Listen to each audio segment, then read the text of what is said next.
हिंदू धर्म में विवाह के पश्चात पुरुष के पुण्य का आधा भाग स्त्री को मिलता है, जबकि स्त्री के पाप का आधा भाग पति को मिलता है। जिसे उसी में श्लोक में उद्याने च मद्यपाने राजद्वारे पिता गृहे बिना आज्ञान गंतव्यम वरयाचति वरांगना, ब्याह में जो वचन भराए जाते हैं।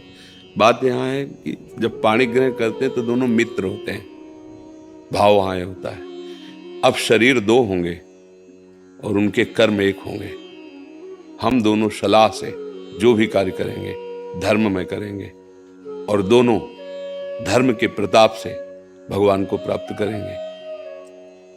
उसका भाव केवल है, कोई भी आप मनमानी आचरण नहीं करेंगे।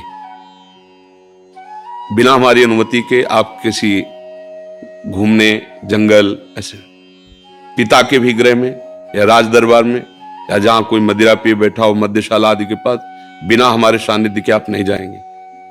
ऐसे हो बिना आप हमारी अनुमति के धर्म नहीं करेंगे। जो धर्म का कार्य करेंगे उसमें आप हमसे सलाह लेंगे। ये उसमें इस तरह की बातें कही गई हैं। उसका तात्पर्य कि हम दो शरीर देखने में रहेंगे, लेकिन हमारी रुचि, हमारा भाव एक ही रहेगा। अब अगर आप इस संकल्प से अलग हैं तो फिर आप पति पत्नी हैं ही नहीं, केवल नाटक हो रहा है। अगर आप वास्तविक पति पत्नी हैं तो जो आप दोनों की सलाह से सत्कर्म या जो भी त्रुटि होगी तो दोनों है ना।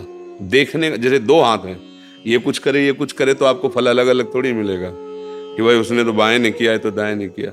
भोक्ता तो हम ही बनेंगे ना, हाथ हमारे दोनों। ऐसे पति पत्नी को अर्धांगिनी पत्नी को कहा गया है कि आप दाहिनांग बामांग के समान है। दोनों मिलकर के, जैसे गाड़ी के दो पहिए चलते हैं तो लक्ष्य एक ही तो होता है। ये थोड़ी कि बायां कहीं और ले जाएगा दायां और कहीं ले जाएगा। हाँ, अगर वो अलग अलग खुल के निकल जाते हैं तो गाड़ी ही नहीं है। नहीं, वो तो टूट गई ना, गिर गई ना।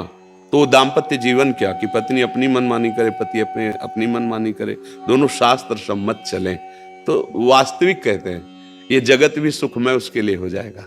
दोनों धर्म से चले, प्यार से चले और ये पत्नी पातिव्रत धर्म धारण करे और पति पत्नी में केवल अपना भाव, जो संसारिक भाव मान लो काम भाव है, वो केवल अपनी पत्नी में और सीमित होकर के दोनों धर्म से चले, भगवत प्राप्ति के मार्ग में अग्रसर हो जाएंगे।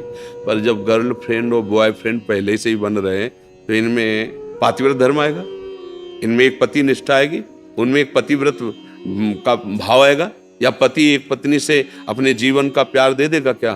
तो सब नष्ट ही हो रहा है। तो हमें लगता है लिखे ही रह जाएंगे ग्रंथ की बातें। धारण करने की योग्यता तो हमारी नई पीढ़ी पहले ही खो देगी।